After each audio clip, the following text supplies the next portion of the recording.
Saruna būs ar astroloģu un astropsiholoģu Sandru Reščenko.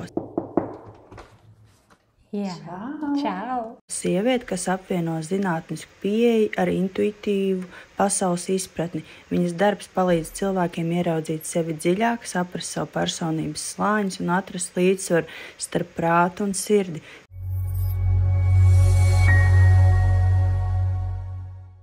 Vizītkartē jāuztaisa. Mana galvenā loma šobrīd ir mamma. Un tāda sekundārā ir mana profesionālā darbība, tā ir astropsiholoģija jau 3 gadus. Un es vēl joprojām esmu riktīgi sahaipojusies par visu, ko es daru. Un gan jau, ka mēs sarunas gaitā kaut ko vairāk pieskarsimies kaut kādām lietām vai arī pēc tam. Kā atšķirās astroloģija no astropsiholoģijas? Principā no mūsdienu astroloģija un astropsiholoģijas lielā mērā neko neatšķiras, jo tā viņa paredz to, ka mēs varam koriģēt savu realitāti, respektīvi, ka mēs esam savas dzīves autori. Tā ir filozofija, kas ir apakšā šim virzienam. Klasiskā izpratnē astroloģija bija diagnoze vai arī pareģošana. Nosacīt tur nevar pareģot, bet tas tā. Tālāk. Let's go. Saki, rīts vai vakar cilvēks tu esi? Rīta. Totāli rīta cilvēks, un tas mazais bērns ir totāli nakts dzīvnieciņš. Tā jums nesaskan? Mums riktīgi nesaskan. Tad, kad viņa izaugs, tad noteikti Dairis būs tas, kurš viņu liks gulēt vakarā un pavadīs ar viņu vairāk laika, jo viņi abi divi ir vakara cilvēki. Es varu ļoti labi aiziet gulēt 10, 11, celties 6 no rīta, braukt uz treniņiem. Tad tas bija mans dzīvesveids pirms Agata piedzima. Saulēkts vai saulrietis? Saulēkts. For sure. Ja esmu rīta cilvēks, tad saulēkts. Man ļoti patīk ar supiem var braukt to saulēktu uz purvā skatīties. Vienkārši fantastiska pieredze. Visiem iesaku. Melna kafija vai late? Es nedzeru kafiju. Teita. Okay. Mūzika austiņās vai koncertā? Austiņās. Grāmata drukāta vai audio? Drukāta. Spontāns ceļojums vai plānota atpūta? Spontāns ceļojums. Sniegota virsotne vai tropu pludmale? Man ļoti patīk gan. Es varu gan kalnos, kur ir sniedziņš riktīgi izbaudīts, gan arī tropu pludmali. Bet Balī man nepatika mitrums. Okay. Neizbaudīju. Grūti tā kā tas ir? Vai? Jā, man nepatika, ka visu laiku tu svīsti un visas drēbes, kas labš visu laiku tāda sajūta. Pilsētas ritms vai lauku miers? Lauku miers ar ik pa laikam pilsētas ritmu. Suns vai kaķis? Neviens. Es neesmu maidzīvnieku fanāts, izņemot, ja tā ir dzīve laukos. Tur maidzīvnieki jā, bet dzīvoklī esmu pret maidzīvniekiem. Kāds tavs mīļākais ēdiens, ko varētu ēst katru dienu? Kartupeļi. Vārīti, cepti? Visādi. Visa veida. Kartupeļu pankūkas vispār vienkārši katru dienu 2 reizes dienā. Pavasara svaigums vai rudens krāsas? Pavasara svaigums. Riteņbraukšana vai pārgājiens? Pārgājiens. Labi, pastāsti lūdzu, kura zodiaka zīme tev pašai šķiet tuvāk pēc rakstura, vai tā sakrīt ar tavējo? Ūdens virs, protams, vislabākā zodiaka zīme. Labi, īstenībā es tiešām nedalu labākā, sliktākā. Esmu tas cilvēks, kurš riktīgi pieturas pie tā, ka katra zīme var izpausties ļoti skaisti un var izpausties ļoti neforši. Un šeit, starp citu, slēpjas daudzi prasa vienkārši, kāpēc dviņi ir tik atšķirīgi. Un tā ir atbilde uz to jautājumu no astroloģijas viedokļa, jo katrs mums ir potenciāls, ko mēs redzam kartē, bet katrs viņu var izdzīvot pa augšām, var izdzīvot pa lejām, un tāpēc dviņi mēs būtu ļoti atšķirīgi. Bet tā ūdensvīra ir vislabāk. Bet ūdensvīra tā, jā. Ja kas var arī. Ja tev būtu jāizvēlas viena planēta, kas raksturo tavu enerģiju, kas tā būtu pa planētu? Man diemžēl ir zināšanas. Tāpēc man uzreiz slēdzas klāt loģika. Tas visdrīzāk būtu Urāns, kas ir ūdensvīra zīmes pārvaldnieks. Bet Venēra, kas ir svaru zīmes pārvaldnieks, ir izcila planēta. Okay. Viņa ir tāda sievišķa, vai ne? Jā, Venēra ir sievišķa. Maiga, jā, es teiktu drīzāk vieda, sievišķīgi vieda. Tad tu šobrīd šo lomu droši vien ļoti Kaut kur, jā. Bet es to apzināti mācījos. Man nenāca dabiski, diemžēl. Tas ir grūti iemācīties? Jā, ja nenāk dabiski. Nu, vismaz man. Es varu tikai par sevi, protams, teikt, bet man bija ļoti sarežģīti to iemācīties. Jo mana mamma vienkārši bija tāds riktīgs malcējs. Visu laiku strādāja un kaut ko darīja. Un tad tādu pieņemošo lomu, ka tu vienkārši... Viss labi. Jā, tad tu pieņemošo lomu, kur tu vienkārši esi un tu vari baudīt dzīvi vienkārši eksistējot. Man bija ļoti grūti pieņemt, ka tā var. Vai tu uzskati, ka tava personība laika gaitā ir mainījusies kā tranzītam? Jā. Jā? Ļoti, ļoti. Es teiktu, ka ne gluži, man ir 30 un ne gluži visu tur 30 gadu laikā, bet pēdējie 5 gadi ir bijuši tādi, kur bija Sandra pirms un tagad ir Sandra pēc, kur es tiešām varu iedalīt tādu riktīgu mūri tur uzbūvēt. Protams, ka tā kaut kāda Sandra vienmēr ir bijusi, bet tāda, kuru es tiešām izbaudu, kuras varu ar šo personību baudīt dzīvi, tāda ir izveidojusies šobrīd.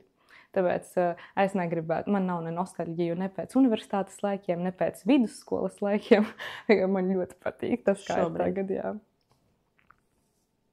Vai esi ievērojis, ka tev vislabāk sanāk sadarboties ar kādām konkrētām zīmēm? Nē, bet man visvairāk kaut kādas konkrētas zīmes vienkārši parādās. Tur cits svari ir viena no tām. Svari, vērši. Ar mežāžiem man īstenībā ir ļoti viegli. Mana meitiņa arī ir mežāzis, un man ir māsa mežāzis, un man ar viņiem tā labi saskan. Bet tur, kuriem tev grūtāk iet? Nav tādu. Viņi vienkārši kaut kā nav manā dzīvē. Nav tā, ka tu ievērēsi, piemēram, labi. Tu nezini pārdevējiem, ka laiks citreiz kaut tādi.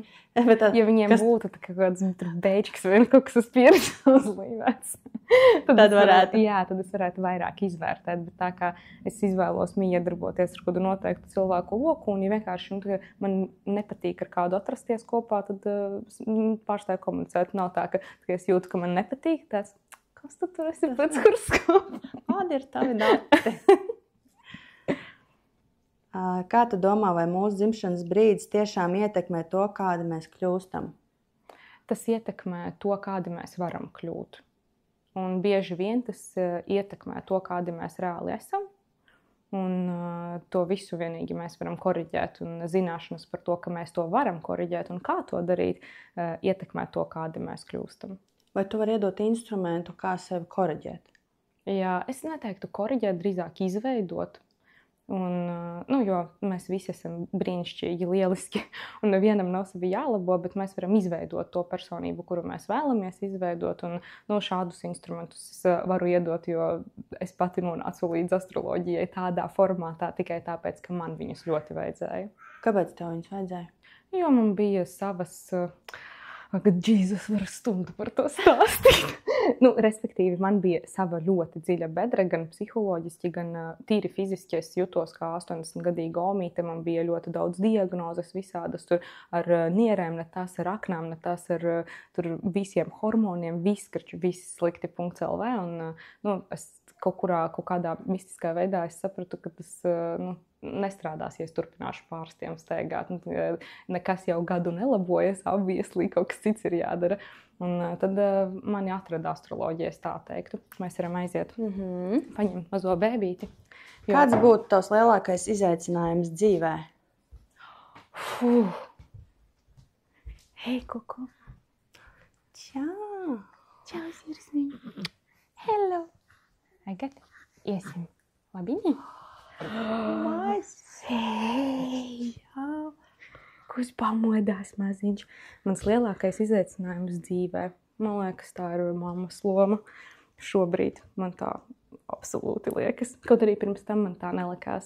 Es biju sev izdomājusi jau plānu, kā man būs pēc tam, kad Agata piedzims, kas tur, jau pēc mēneša es tur jau būšu tāda atguvusies un vispār tur bērniņš dzīvos patstāvīgi. Varēšu darīt kā pirms tam visas savas lietas. Un kas mani pārsteidza visvairāk, ka nav tā, ka es nevaru viņas darīt. Es arī pamēģināju gan auklīti, gan visu kaut kādus veidus, kā es varu sev vairāk laika izbrīvēt. Un es sapratu, ka es vienkārši negribu to, un tas man bija milzīgs pārsteigums, ka es gribu ar viņu visu laiku pavadīt, ka es gribu dzīvot tā, kā es tagad daru, nevis meklēt kādu, kuram deleģēt visu iespējamo, to starp bērniņu. Tu baudi to būšanu kopā, vai arī varbūt ir negulēta kāda nakts? Vai... Jā, īstenībā mums ar Agati ļoti paveicās ar miega režīmu, jo pirmajā mēnesī bija ļoti grūti, protams, jo viņa jauca dienu ar nakti. Bet pusotrā mēnesītī viņa kaut kur sāka gulēt visu nakti no 10 līdz 9, 8 kaut kādiem viņa noguļ. Pa nakti tikai tur patirinās, lai viņu pabaro, bet es ļoti labi guļu. Ja tu varētu zināt kādu cilvēku tikai vienu astroloģisko aspektu, nezinu, mēnesis vai ascendenta zīmi, kurš tas būtu, lai tu saprastu, kāds šis cilvēks ir? Saules zīme noteikti. Tas nepalīdzētu man saprast, kāds tieši ir šis cilvēks, bet tas man palīdzētu saprast, kā ar viņu komunicēt. Un ir kaut kādas mazas features, kuras tu vienkārši vari izmantot, lai tam cilvēkam būtu patīkamāk ar tevi runāties. Kaut ko var foršu pateikt, ja pretī stāvētu lauva. Lidotu daudz komplimentu šī cilvēka virzienā. Svariem arī ir svarīgi, bet vairāk tur citas nianses strādā. Bet drosim, kāda man tā saules zīme arī ir. Agate, kuki, I love you. Apā. Jā, I love you, kuku. I love you. Hey, Gypsy. Nu? Mēs tev atnesām arī dāvanu. Oh, wow. Look at that. Kas tas ir pastāst? Tas ir enzīmu dzēriens. Tas ir alkohola, piemēram, aizstājies varētu būt. Otrs tas varētu būt, kā viņš pārstrādā ātrāk ēdienu, un tev vairāk ir enerģijas, labāk sajūta. Kādas ir tavas dzīves vērtības, ko tu gribētu uzsvērt?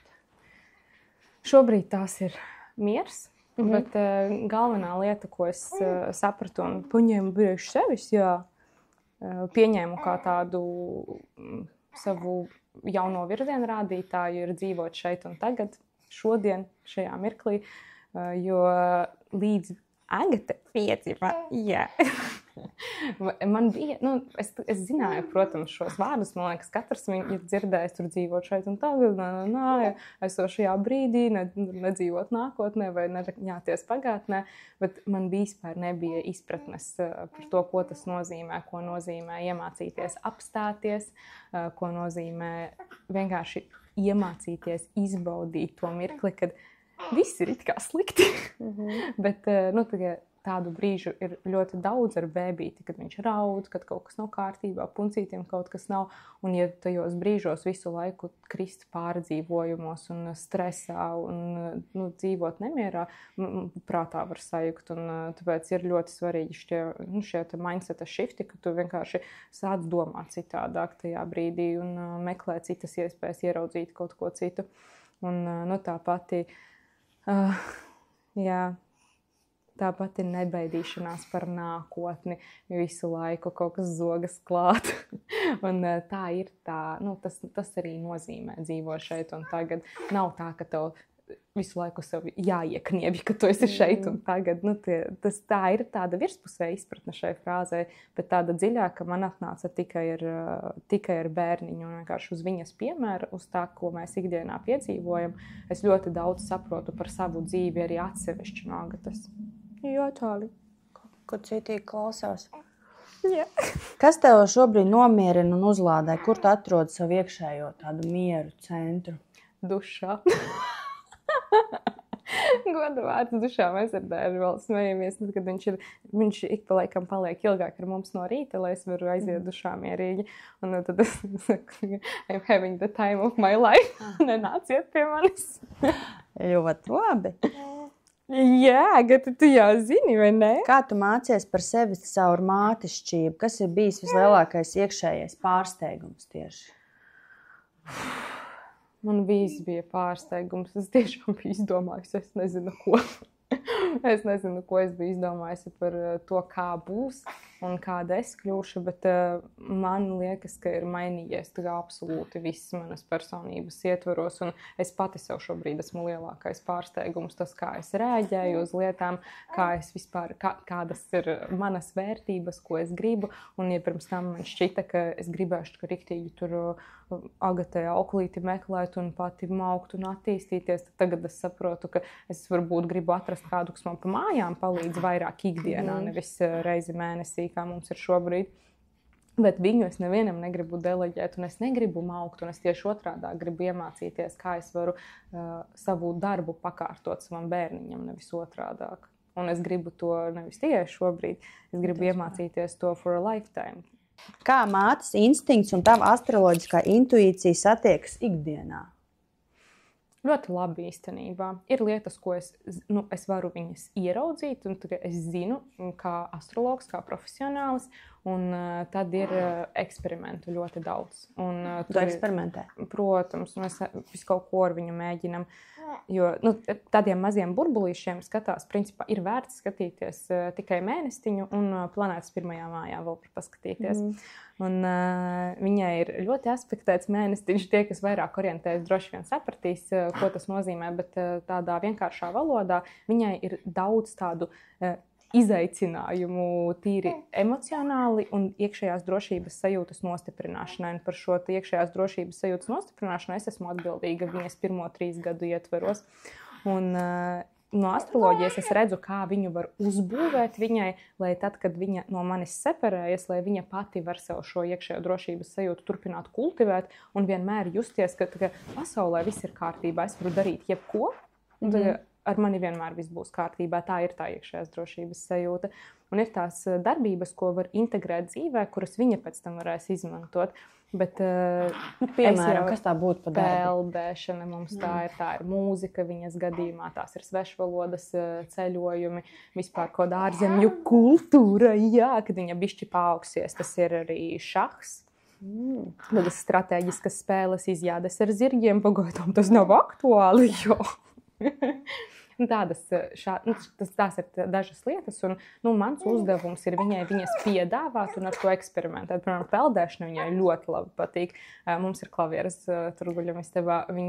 Tad, kad viņa ir nemierīga un viņa negrib ēst neko, tad es viņu nesu pie tām klavierēm, turu rociņās un ar viņas rociņu spiežu pa taustiņiem, un viņa vienkārši nomierina skatās, ka viņa var radīt kaut kādu troksni, ka viņa piespiež troksnis parādās. Viņai riktīgi patīk. Viņai ļoti patīk, kā es dziedu. Viņa kopā ar mani iet uz vokāla nodarbībām, jo mums nebija toreiz citu opciju. Viņa vienkārši gāja ar mani.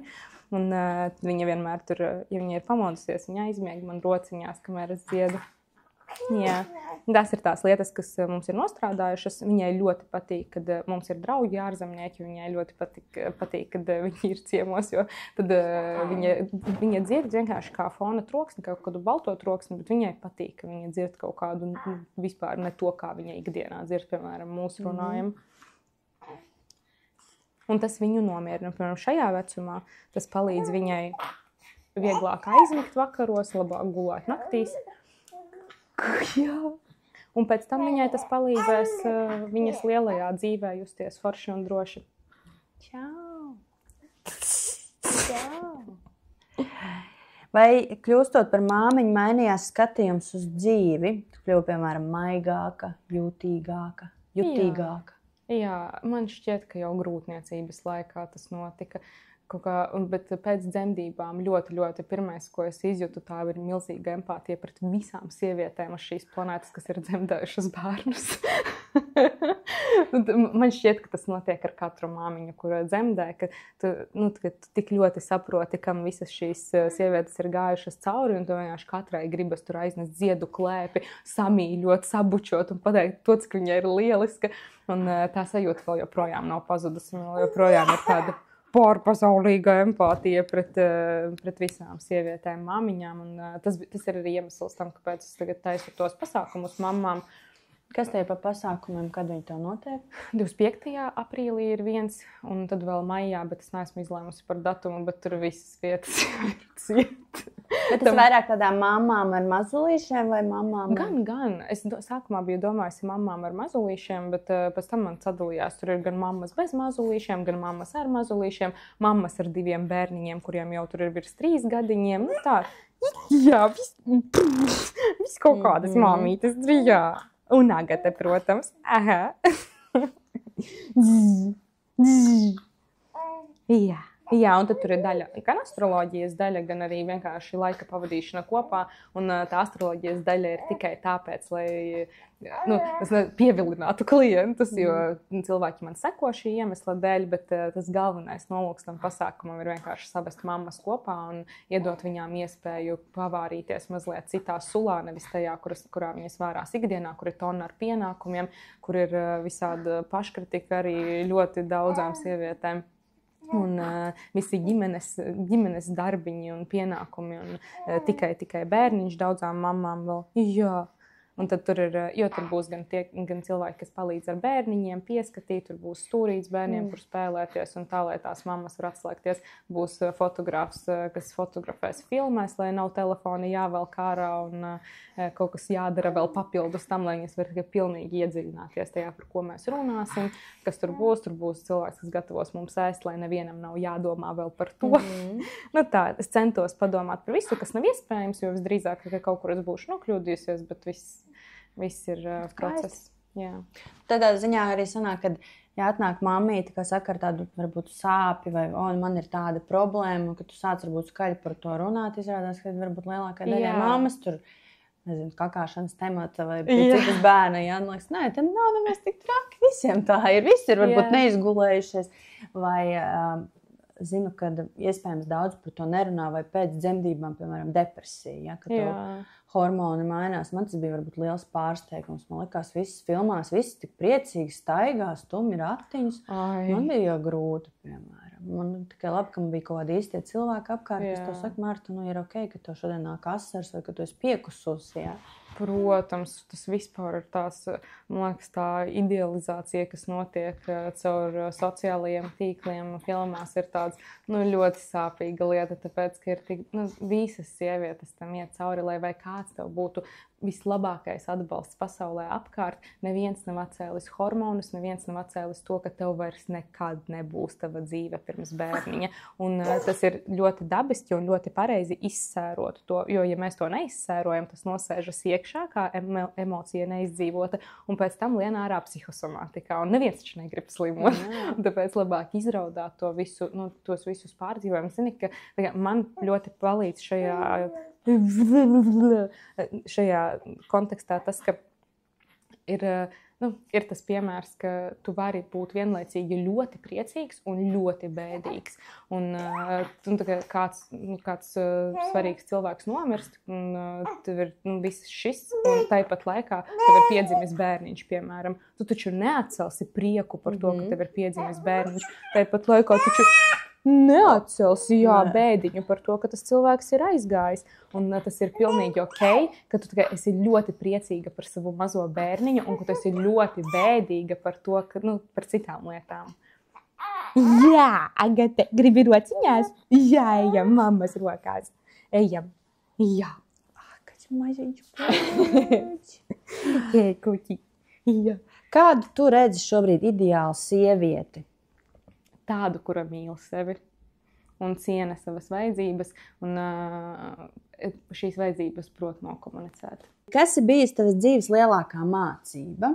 Vai kaut kāds tāds pagrieziena punkts, no kura varbūt cilvēkiem nevajadzētu kautrēties, runāt vai dalīt? Es tev teicu, ka es varu iedalīt savu dzīvi pirms un pēc, aptuveni, tie pēdējie 5 gadi, kad tas tā ir. Un ja man vajadzētu noraksturot toksisku cilvēku, tad es noteikti atcerētos sevi pirms 5 gadiem un aprakstītu, kāda es biju. Un gan es tādas drāmas taisīju Dairim, savam partnerim, Agatas tētim. Es lasīju mantas, gāju projām. Es ļoti daudz kādas histērijas taisīju. Un tiešām, tagad atceroties, es to darīju diezgan apzināti. Es zināju, ka es manipulēju. Un visa šī mēģinājumi dabūt mīlestību caur manipulācijām bija vienkārši šausmīgākā lieta, ko es sev varēju nodarīt, tāpēc, ka man tik daudz laika aizgāja uz pārdzīvojumiem, uz aizvainojumu, uz visu iespējamo, ka man viss bija slikti, uz neapmierinātību, dusmām kaut kādām. Man bija tie stāvokļi, es nezinu, varbūt daudzi tādus piedzīvo, man likās, ka es viena tāda esmu. Vienkārši tev ir, tā kā tu ieej tajā savā aizvainojumā, tajā viss ir ļoti, ļoti grūti, pasaule mani nemīl, un tu esi tā kā melnajā caurumā tādā, no kura tu nevari tikt ārā, tā vispār nekā nevari tikt ārā, un es varēju tajā melnajā caurumā pavadīt dienu, es varēju 2 dienas pavadīt, un tad, kad es biju tajā melnajā caurumā, es nekā neattīstījos, es nedarīju neko citu, es nevarēju padomāt ne par ko citu, un tā bija liela manas dzīves daļa, un tad, tagad, protams, ar savām zināšanām par to, kā mūsu domas mūs ietekmē un kā mēs veidojam savu dzīvi, tāds, atskatoties, ir tāds, Malacis, Sandra, manifestēja ļoti labu dzīvi. Bet toreiz es nemācēju savādāk, un mans lielākais progress bija tad, kad es iemācījos tos melnos caurumus samazināt vispirms uz pāris stundām, pēc tam uz kaut kādu stundu, tad tā bija pusstunda, tad tās bija minūtes, un šobrīd nav tā, ka es nekā nereaģēju emocionāli, bet tās ir sekundes. Un tas ir tas lielākais mans breaking point, kas iedala vispār manu tādu būšanu pirms un pēc, ir tas laiks, ko es pavadu apvainojoties, dusmojoties, pārdzīvojot, un, protams, lielā mērā to ietekmē tas, ka es iemācījos runāt. Mēs kā visi mākam runāt, bet izrādās, ka tomēr konkrēti. Jā, ka es iemācījos izteikt to, kā es jūtos, nebaidīties teikt, kā es jūtos, un nebaidīties galvenais no reakcijām, jo man bija ļoti izteikta tendence izdomāt, ko citi cilvēki padomās, ko, sevišķi Dairis, es te jūs tur izschēmoju savā galvā, protams, scenāriju, kā viņš mani pamet un kā es raudu uz ielas kaut kur, bet jā, viņam šis scenārijs pašam neienāca prātā, tas bija tikai manā galvā. Un es iemācījos runāt, un sākumā tas bija ļoti tā tīzli, jo es vienkārši ņēmu un teicu visu, kas man galvā notiek, es prasīju, tā ir, kā es domāju, un tad, protams, man vēl paprasīja laiku, lai noticētu tam, ka tas, kā cilvēks saka, ir tas, kā ir, nevis kā es esmu izdomājusi, jo noteikti es zinu labāk, ko viņš domā. Nē, protams. Šādas visādas it kā mazās lietas, bet viņas pilnībā mainīja manu dzīvi, manu realitāti, manu dzīves kvalitāti, viņas pilnībā samainīja. Es vispār negribu iedomāties, kā būtu, ja Agata, piemēram, būtu ienākusi mūsu dzīvē pirms 5 gadiem. Tas būtu vienkārši crazy. Ja es tur tādā depresijā iekristu, es nezinātu, ko darīt un kur likties. Man pat bail iedomāties, kas ar mani notiktu, ja es būtu laidusi bērniņu pasaulē toreiz, nevis tagad. Jo arī tagad, it kā tur ir ļoti daudz procesu izieti, un es ļoti daudz ko zinu, un ļoti daudz ko protu pielietot savā dzīvē, bet man arī ir grūti ļoti, ļoti. Neparasts ieradums vai hobijs, ko varbūt cilvēki nesasaistītu, piemēram, ar astroloģiju, liktos kaut kā tādai Sandrai un astroloģijai varbūt kaut kāds tāds hobijs vai aizraušanās. Zini, ka man nav tāda nekāda īpaša, man patīk feng shui, tā ir tāda mana otra lieta, bet ar kuru es vispār profesionāli nekādā veidā nenodarbojos. Es to daru tikai priekšējais. Feng shui ir ķīniešu mājas efektivizācijas, enerģijas efektivizācijas principi, un ir dažādi feng shui. Ir tādi, kas tev jāliek skapis tur, galds tur, tas tur, tad kuku. Tad tas, ko es vairāk izvēlos, ir tieši tie pamatprincipi. Tas ir vairāk tāds Japāņu stila feng shui. Tur ir modifikācijas dažādas. Tālāk. Bet tāda man nav, ļoti patīk augi. Tas bija. Man ļoti patīk gatavot ēst, un man ir arī Instagrams atsevišķi blogs, kur es arī taisīju recepšu blogu, jā. Un tad, kad mums bija savs restorāns, un tajā laika posmā es izveidoju to Instagramu, tur bija cilvēki, kas viņam sekoja, un tad vienkārši tā auditorija palika, un es vienkārši tikai pārveidoju tur kaut kādi 2,5 cilvēku. Būs jāatrod, jāapstās. Es aizsūtīšu pēc tam. Es tur sen neko nedaru, bet kad viņa bija puncītī, es tur visu kaut ko liku, un tas man atnāca tajā brīdī, kad es staigāju 12 km dienā, tad bija 8. mēnesis, laikam bija toreiz. Jā, kuku. Kāda ir bijusi pēdējā pieredze, kad tu no sirds smējies? Ļoti bieži. Tas ir Daira dēļ, jo viņš vienkārši joku stāstīšanas kaut kāds guru, un viņš ļoti bieži man kaut ko tur pastāsta, ko viņš ir redzējis, vai arī kaut kādus stāstus tur no dzīves, un es ļoti bieži tiešām smējos, tā, ka vēders sāp. Kāda dzīves mācība tu apguvi visgrūtākajā vai sāpīgākajā veidā? Man nav bijis tāda, zini, ka ir kaut kāda ļoti sāpīga veida, ka, piemēram, cilvēks nomirst un tev tikai tāds pielec kaut kādas lietas. Man tā gluži nav bijis, bet tad, kad es sāku to savu ceļu pie sevi veidot, tad bija tāda meitene, Lija, un viņa bija Instagramā psihoterapeite un plus garīgas lietas. Tā kā man viņa ļoti norizunēja, jo viņa bija tāda holistiska plus. Tas bija pirms 5 gadiem, varbūt pat drusku vairāk tagad jau. Un viņa sevi rādīja, viņa stāstīja visu, un man ļoti patika, jo es meklēju savu terapeitu Latvijā, toreiz man neviens neuzrunāja no tā saraksta, un es arī nevarēju atrast nevienu sociālajos tīklos, lai pastītos, par ko viņa runā, kādas ir viņa vērtības. Viņa to rādīja visu. Tad es sadūšojos pie viņas aiziet, kaut arī viņa krieviski runāja. Un es pārvaldu valodu, bet tā savas emocijas dziļi stāstīt man nav nemaz tik vienkārši. Un viņa tajā Instagramā taisīja laivus par dažādām tēmām, un viena no tām tēmām bija apvainošanās un to, kādas sekas tas viss rada mūsu dzīvē un kādi mēs kļūstam, kā mēs ietekmējam cilvēkus apkārt. Un viņa stāsta un vienkārši pretīgi klausīties, un es saprotu, ka tas viss ir par mani un man ir tik nepatīkami un tāds bet tas bija ļoti vajadzīgs.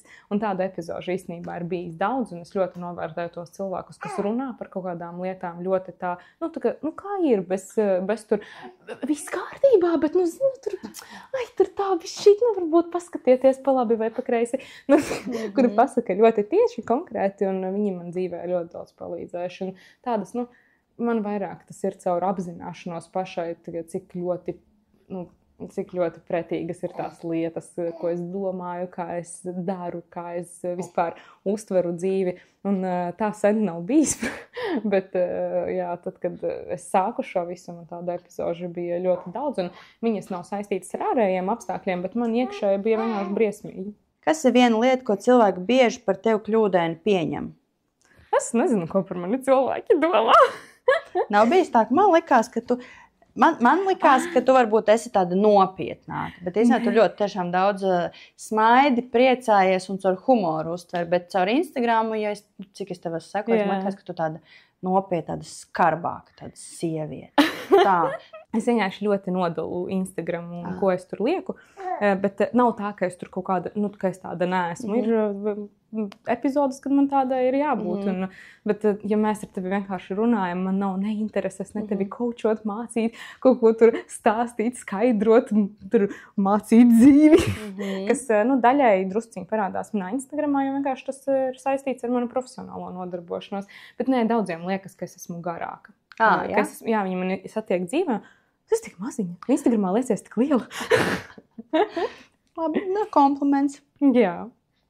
Ja tava dzīve būtu filma, kāds būtu tās nosaukums? Man liekas, kādreiz es biju izdomājis atbildi uz šo jautājumu. Bet aizmirsi vai negribu teikt? Nē, es aizmirstu. Es daudz ko šobrīd aizmirstu. Bet droši vien, ka viņi sauktos Ceļā uz brīvību. Bet man māsa kaut kad, man vecākā māsa, un viņa īstenībā man arī parādīja to astroloģiju, visu šito. Un tad, kad mēs ar viņu sākām par to runāt, un viņa tur kaut ko man pastāstīja, iedeva man kaut kā, viņa parādīja grāmatu, un tad mans ceļš tur sākās, es vienkārši kā maniekāli ierakos iekšā. Un man bija tādas epizodes, kad es ja kaut ko izlasu, un ne visa astroloģija ir tāda, kādu es viņu šobrīd zinu un pasniedzu. Esmu visu kaut ko saskārusies, un arī ar kaut kādām diagnozēm, un es atceros, kā es tur kaut ko izlasu, un tad es viņai zvanu, un tāds, ak, šausmas, es esmu tāda un tāda. Un viņam tad, Sandra, ja tu tā skaties uz astroloģiju, tad labāk vispār viņu neizmanto. Un tajā brīdī tāds, es, protams, apvainojos. Bet es pēc tam viņai biju ļoti pateicīga, jo es tiešām pārstāju, ka vispār redzēt kaut kādas diagnozes problemātiku, es visur sāku redzēt risinājumus. Un tā bija tā viena manas māsas frāze, kur viņa 100% vispār nedomāja, lai kaut kā šādā veidā man ietekmētu. Bet es to tā paņēmu un vēl joprojām atceros. Un viņa arī vienreiz, viņa man kaut kad uzdeva to jautājumu caur kaut kādu tādu ievirzi arī par filmu. Un tad man bija kaut kādas savi iekšēji pārdzīvojumi. Tas bija pirms tiem 5 gadiem arī aptuveni, kad es vienkārši visu reizē sāku darīt. Un tad viņa man stāstīja, ka iedomājies, ka tu esi savas filmas varonis un ka tu izgāji visu to ceļu līdz šim. Un tu esi šeit, nevis kaut kur nobuhājusies zem tilta, ne kaut kur laid savu vēnā lietas, lai aizbēgtu no realitātes, bet tagad tu esi šeit. Tu esi šeit, tu dari visu, lai tava dzīve kļūst tāda, kāda tev gribās, lai viņa kļūst, un tagad tu esi malcīta. Un man tas tā vispār pamainīja skatījumu uz manu dzīvi pirms tam, jo man personīgi liekas, ka es ļoti daudz kļūdu pieļāvu, bet jā. Kļūdām mācās, jā? Jā. Kāda ir tava attieksme pret pārmaiņām? Vai tās tevi iedvesmo vai biedē? Iedvesmo ļoti. Kādreiz ļoti biedē, bet šobrīd tikai ģimimo.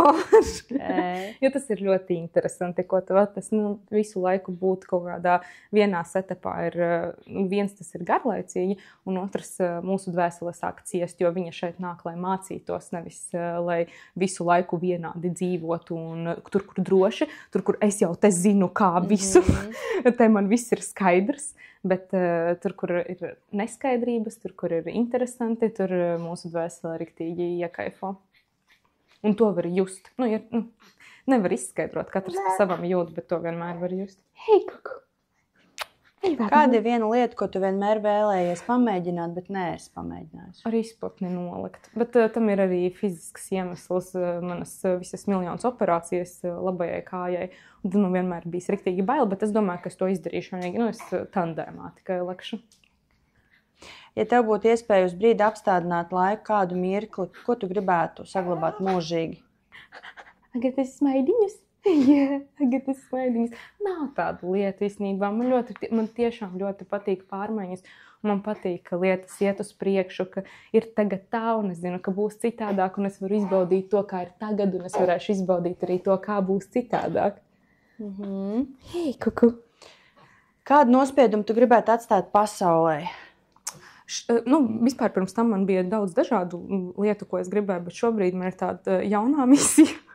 Un man ļoti gribētos, varbūt ne pasaulē, bet vismaz Latvijā ietekmēt infrastruktūru mammām, lai viņas var dzīvot dzīvi arī pēc bērnu ienākšanas, jo šobrīd tas ir daudz labāk nekā kādreiz, bet vienalga kaut vai aizbraukt uz kaut kādu veikalu vai kaut kur, ja tev nav kur mašīnu nolikt, kur tu vari ratus dabūt ārā, tad tu vienkārši neej uz veikalu.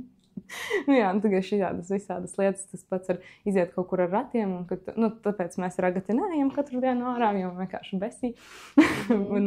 Jo, kad izēj ārā un bebīte sāk raudāt tajos ratiņos, un vienkārši esi uz ielas tādu, un ko ar to visu darīt, un man kaut kā gribētos ietekmēt vismaz drusciņu to visu un padarīt mammām dzīvi patīkamāku un vieglāku ārpus mājas.